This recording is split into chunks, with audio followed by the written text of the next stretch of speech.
वो कहेंगे हम शेर हैं, आप मानने से मना कर देना, फिर देखना वो भौंकना शुरू कर देंगे।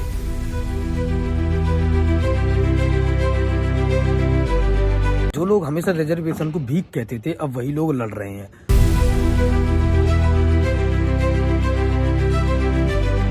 लोगों को शोषण से बचाने वाले कानून का लोग विरोध कर रहे हैं। ये यूजीसी जो है कानून लेके आया है, समता कानून, वो कह रहे हैं ये गलत है क्योंकि हम इसकी वजह से शोषण नहीं कर पाएंगे। और जिन SC FT वालों को ये सब चीजें एक झमेला लग रही है, ये एक्ट झमेला लग रहा है, मैं उनको बता दूं जब SC FT एक्ट आया था तो लोग सड़कों पर आ गए थे और इससे 1000 गुना लंबा प्रोटेस्ट चला था। ना वो गलत था ना ये गलत है। UGC के कुछ रूल्स ने लोगों को इतना आहत किया है कि लोग सड़क पर उतरने को तैयार हैं।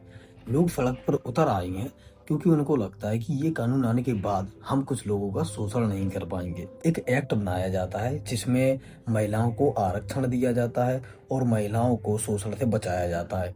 तो कुछ लोग उनका सपोर्ट करते हैं और कुछ लोग सड़क पर उतर आते हैं। सड़क पर वो उतरेंगे जिनको डर है कि हम आगे से महिलाओं का शोषण नहीं कर पाएंगे। बहुत सारे नॉर्थ वाले लोगों को दिल्ली, हैदराबाद और बेंगलोर के स्कूल कॉलेज कैंपस में छोटा, बोना, चाइनीज, नेपाली कह के चढ़ाया जाता है। अगर इन लोगों को इस शोषण से बचाने के लिए एक रूल लाया जाता है, फिर कुछ लोग उसका विरोध करते हैं, तो विरोधी कौन होंगे? जो इनको ऐसे ही चढ़ाना चाहते हैं या इनका शोषण करना चाहते हैं। 13 जनवरी 2026 से इन सारी चीज़ों का विरोध किया जा रहा है। मैं ऐसे आपको हजारों एग्जाम्पल्स दे दूंगा जहां पर छोटे छोटे बच्चों को जो प्राइमरी स्कूल से, जो भी कक्षा 6, 7, 5, 4 में, उनके साथ भी भेदभाव किया जाता है। साथ में खाना बैठा कर नहीं खिलाया जाता है, जहां तक कि टीचर्स उनसे छूने से तक बचते हैं। सोचो कि स्कूल है जहाँ पर वहाँ की पासवान जाति को छुआ नहीं जाता है। मैं जिस गाँव से बिलोंग करता हूँ वहाँ पे जो स्कूल है वहाँ की पासवान जाति को साथ बैठकर खाना तक नहीं खिलाया जाता है। ये गलत है। अगर इनके लिए कोई आरक्षण लाया जाता है और अगर मैं उसका FT FC होकर या OBC होकर विरोध करता हूँ तो इसका मतलब है कि मैं जातिवाद को बढ़ावा दे रहा हूँ। हाँ, वो एक अलग बात है कि जनरल वाले, OBC वाले भेदभाव थोड़ा ज़्यादा करते हैं, लोगों को ज़्यादा सप्रेस करते हैं, ज़्यादा परेशान करते हैं।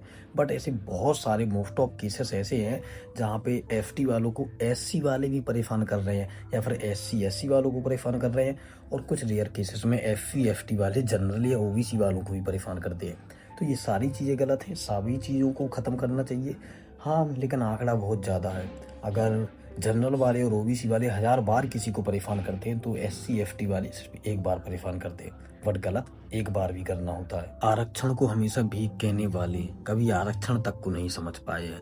उनका मतलब ये होता है कि अगर किसी को आरक्षण मिल रहा है तो इसका मतलब ये हमारे अंडर में घुस रहा है, हमारी जात में घुस रहा है, हमारी नौकरी खा रहा है। बट ऐसा नहीं होता है। जिन लोगों ने इसको जरा सा भी पढ़ा नहीं है, न्यू रूल्स को पढ़ा तक नहीं है, वो लोग इसका विरोध कर रहे हैं।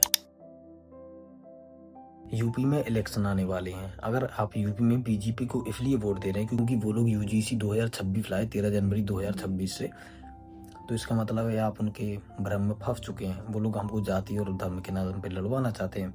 हम लड़ रहे हैं और उन्होंने इस बार हमारा थोड़ा सपोर्ट कर दिया। उनको लगा कि SC FT वालों का वोट हमसे छूट रहा है, हमारी वोट बैंक कमज़ोर पड़ रही है, तो उन्होंने UGC 2026 ला दिया और अब हम BJP की हो गए।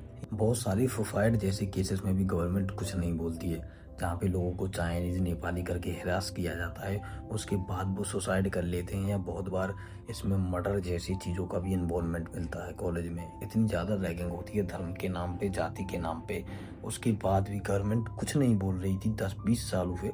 लेकिन जैसे ही इलेक्शन आया 2026 का यूपी में, गवर्नमेंट का UGC जाग गया भाई।